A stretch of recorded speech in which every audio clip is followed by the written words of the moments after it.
Hello बच्चों, नमस्ते। I hope कि सब लोग ठीक होंगे।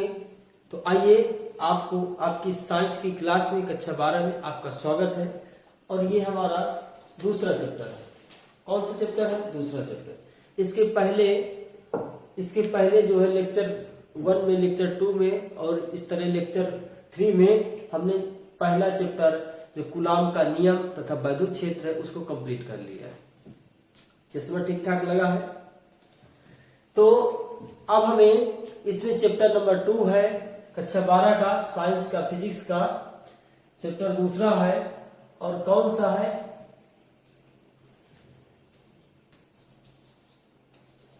चैप्टर दूसरा है और चैप्टर का नाम है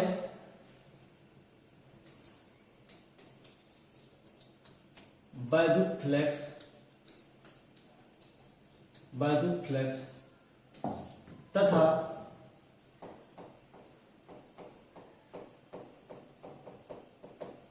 गॉस की प्रमेय।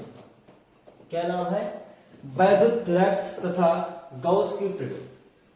तो अब हमें इसमें पढ़ना है कि वैद्युत फ्लक्स क्या होता है तथा गॉस की प्रमेय क्या होती है। फिर गॉस की प्रमेय के अनुप्रयोग है, इसके बाद चैप्टर का क्लोज हो जाना। तो चलिए, सबसे पहले वैद्युत फ्लक्स पढ़ना है तो थोड़ा सा उसके पहले हम घन कोण पढ़ लेते हैं कि घन कोण क्या होता है। तो देखिए, घन कोण के सामने आपने देखो लिखा भी है, चित्र भी बना है। तो क्या लिखा है? घन कोण, सॉलिड एंगल इसको इंग्लिश में बोला जाता है। किसी गोलीय पृष्ठ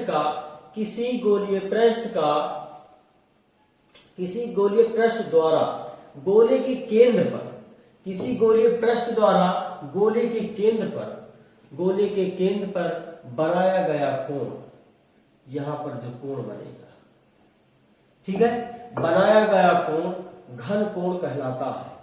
घन कोण कहलाता है जिसे ओमेगा डब्ल्यू, स्मॉल डब्ल्यू के जैसे रहता है, थोड़ा सा अंतर रहता है, ओमेगा से प्रदर्शित करते हैं।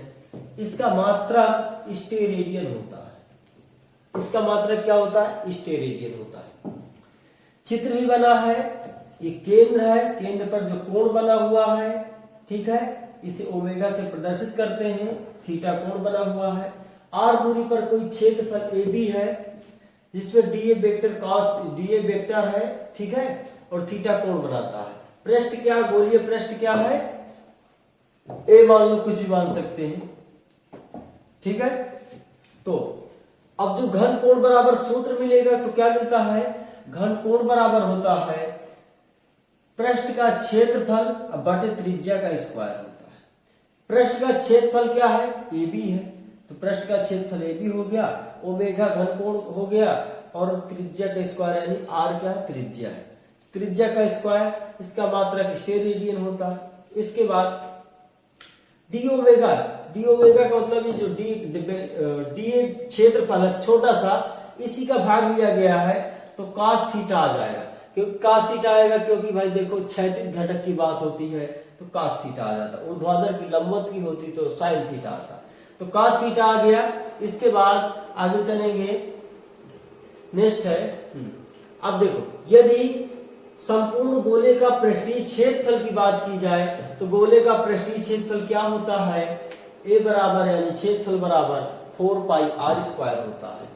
तो यानी हमने देखो जो जहां पे ए बी था तो संपूर्ण वही तो है ना, ए, तो वहां पर आप जो है ए बी एक क्षेत्रफल है जो छोटा सा लिया गया था, देख सकते हैं। देखो छोटा सा लिया गया था, यहाँ पूरे की बात करेंगे तो पूरा ए होगा, ठीक है, पूरे की बात करें तो पूरा ए होगा, और ए का जैसे इसमें मान रखेंगे तो 4a स्क्वायर हो जाएगा और 4r स्क्वायर, और r स्क्वायर से r स्क्वायर कट जाएगा तो ओमेगा बराबर बचेगा ओनली 4 पाई बचेगा। समीकरण इसको 2 मान लेते हैं क्योंकि एक हमने वहां मान चुके हैं। देखो, हाँ, समीकरण 1 यहाँ पे हो चुका है, समीकरण 2 मान लिया गया। आगे जरूरत पड़ेगी तो रखना पड़ेगा, इसलिए माना गया है। फिर बात आती है वैद्युत फ्लक्स की। वैद्युत फ्लक्स क्या होता है? वैद्युत क्षेत्र में स्थित किसी काल्पनिक पृष्ठ से गुजरने वाली वैद्युत बल रेखाओं की संख्या की माप को वैद्युत फ्लक्स कहते हैं। जैसे कोई पृष्ठ है, मान लीजिए, चलो हमने ये पृष्ठ बना लिया है, इससे वैद्युत बल रेखाएं गुजर रही, वैद्युत बल रेखाएं गुजर रही, तो जो इनकी संख्या की माप होगी उन्हीं को वैद्युत फ्लक्स कहा जाएगा। इसे फाई ई से प्रदर्शित करते हैं, जीरो बना के इसे बीच पे चीर फाड़ कर देना है और ई बेस में लगा देना है, तो फाई ई से बोला जाता है। फाई ई से प्रदर्शित करते हैं, जिसका मात्रक होता है न्यूटन मीटर स्क्वायर प्रति कूलाम होता है।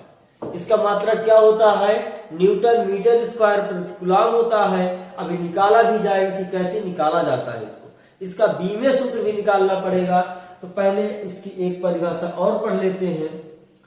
तो अगली परिभाषा क्या होती है? नेक्स्ट देखिए, इसकी एक और परिभाषा होती है, और क्या होती है? वैद्युत क्षेत्र में स्थित वैद्युत क्षेत्र, या पे क्षेत्र लिख लेना, वैद्युत क्षेत्र में स्थित किसी पृष्ठ से गुजरने वाली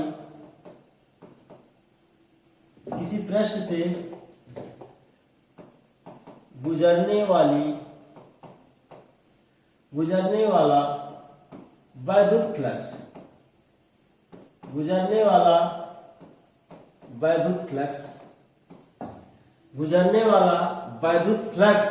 यानी फाई ई पृष्ठ के क्षेत्रफल तथा वैद्युत क्षेत्र के समानुपाती होता है। क्या समानुपाती होता है? वैद्युत फ्लक्स जो फाई ई होता है, तो किसके समानुपाती होता है? ये समानुपाती होता है वैद्युत क्षेत्र और क्षेत्रफल के। ये यहां से मिला, ठीक है। वैद्युत फ्लक्स यानी क्षेत्रफल और इसके वैद्युत क्षेत्र के समानुपाती होता है, ठीक है। अब यहां से यदि हम बात करेंगे कि ये समानुपाती नेतांक हटेगा, समानुपाती हटेगा तो कोई नेतांक आता है, तो ये आएगा फाई ई बराबर के इंटू ई ए। के क्या है यहाँ? के जहां नेतांक लिख सकते हैं, जहां के नियतांक है,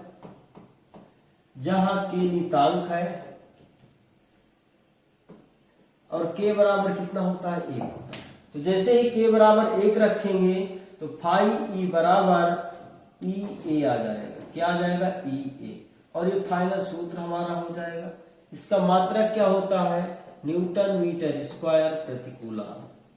अभी निकलवाया भी जाएगा कि इसका मात्रक क्या होता है और बीमा क्या होती है, ठीक है। अब यहां से यदि एक परिभाषा और बनाना चाहें तो एक परिभाषा इसकी और बना सकते हैं कि किसी वैद्युत क्षेत्र में स्थित किसी पृष्ठ से गुजरने वाला वैद्युत फ्लक्स वैद्युत क्षेत्र की तीव्रता यानी वैद्युत क्षेत्र तथा क्षेत्रफल के गुणनफल के बराबर होता है। ऐसा भी बना सकते हैं, कोई दिक्कत नहीं। क्या होता है? किसी वैद्युत क्षेत्र में स्थित किसी पृष्ठ से गुजरने वाला वैद्युत फ्लक्स वैद्युत क्षेत्र और क्षेत्रफल के गुणनफल के बराबर होता है, इतना बना सकते हैं। अब यदि बात आती है, अब शायद बात आती है कि यदि कोई यानी कोई क्या हो, घटक हो, तो क्या मान सकते हैं? माना कोई घटक कास थीटा है, तब कोई घटक कास थीटा है तो यही फार्मूला आ जाता है, फाई ई बराबर होता है ई ए कॉस थीटा। जब घटक की बात आती है तो फाई ई बराबर कॉस थीटा आ जाता है। और यहां से थोड़ा सा इसको पीछे एक समीकरण 1 मान लो, इसको समीकरण 1 मान लीजिए, आगे जरूरत पड़ेगी। ठीक है, चलिए, तो यहां से क्या घटक आ गया, तो घटक चाहे साइन थीटा होता है कास थीटा होता, तो यहाँ पे ऊर्ध्वाधर घटक नहीं क्षैतिज घटक है, इसलिए कास थीटा आया है। ऊर्ध्वाधर की बात करते तो साइन थीटा आता। तो यहाँ पे इसमें वैद्युत फ्लक्स में कौन सा घटक लिया गया है, कास थीटा घटक लिया गया। ठीक है, चलिए अब यहां से भाई स्थितियां की बात करेंगे। स्थिति यदि बात करेंगे, स्थित यदि थीटा का मान 0 अंश रखते हैं, ठीक है, तो कास 0 अंश का मान क्या होता है बच्चे, 1 होता है। तो क्या आ जाएगा यहां से, फाई ई बराबर आ जाएगा ई ए आ जाएगा, जो मैक्सिमम। ठीक है, इसके बाद यदि थीटा का मान यदि 90 अंश रखते हैं, तो काश 90 अंश का मान 0 होता है, जो कि पूरा क्या हो जाएगा, फाई ई बराबर 0 हो जाएगा। ठीक है, इसके बाद यदि थीटा का मान हम 180 अंश रखते हैं, तो काश 180 अंश का मान क्या होता है, काश 180 अंश का मान -1 होता है, जो कि हमें मिलेगा फाई ई बराबर -a मिलेगा। तो पूछा जाता है कि कास थीटा यानी वैद्युत फ्लक्स का मान कितने डिग्री पर, कितने अंश के कोण पर अधिकतम होता है, तो 90 अंश के कोण पर 0 होता है और 0 अंश के कोण पर अधिकतम होता है, जबकि 180 अंश के कोण पर निगेटिव होता है, माइनस होता है, ऋणात्मक होता है। चलो इतनी ही बात हमने पढ़ लिया। अब हमको इसी में आगे पढ़ना है। नेक्स्ट है, आगे हमें इसी में पढ़ना है कि अब इसी वैद्युत फ्लक्स के मात्रक और बीमीय सूत्र की बात होती है। क्या पढ़ना है, वैद्युत फ्लक्स का मात्रक तथा बीमीय सूत्र। क्या पढ़ना है, बीमीय सूत्र। मात्रक भी निकालना है और बीमीय सूत्र भी निकालना है। तो समीकरण 1 को उठा लिया जाए, समीकरण 1 को उठा लेते हैं। समीकरण 1 बराबर था फाई ई बराबर ई ए था, ई ए। भाई ए तो क्षेत्रफल है, ई क्या है, वैद्युत क्षेत्र की तीव्रता यानी वैद्युत क्षेत्र का है, तो फाई ई बराबर।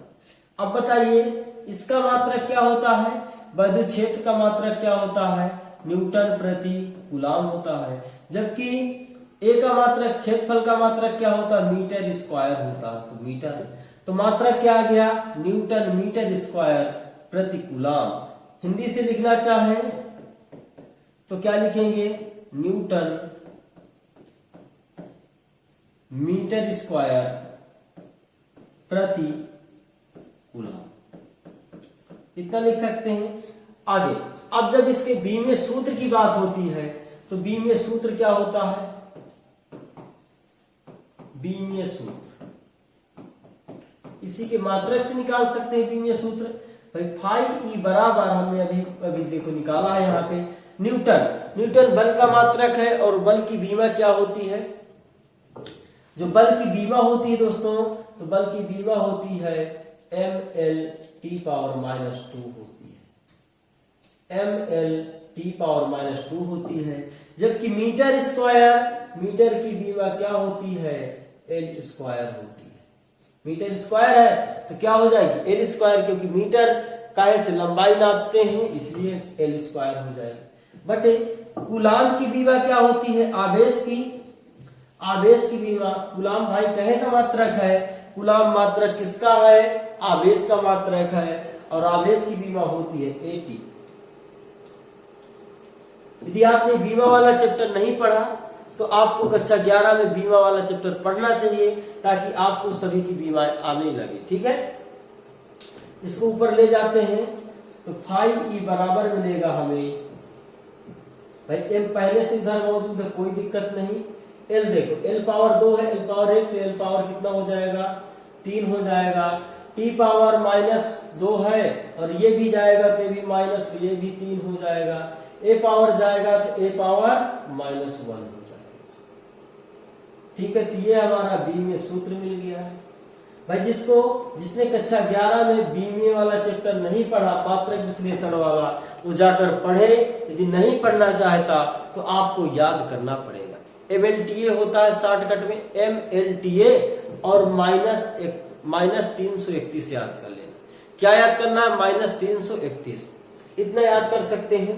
तो आज की क्लास में हमने पूरा वैद्युत फ्लक्स में, जो वैद्युत फ्लक्स तथा गॉस की प्रमेय था, दूसरा चैप्टर कक्षा 12 के फिजिक्स का, उसमें से हमने कुछ टॉपिक को कवर किया है। जैसे घन कोण हो गया, वैद्युत फ्लक्स हो गया, वैद्युत फ्लक्स का मात्रक हो गया, बीमीय सूत्र हो गया। अब जो है नेक्स्ट लेक्चर में आपको मिलेगा कि गॉस की प्रमेय क्या होती है तथा गॉस की प्रमेय का जो सत्यापन होता है, निगमन होता है, सूत्र आता है, वो कैसे आता है। ये नेक्स्ट क्लास में आपको नेक्स्ट वाले लेक्चर में मिलेगा। तो दोस्तों तब तक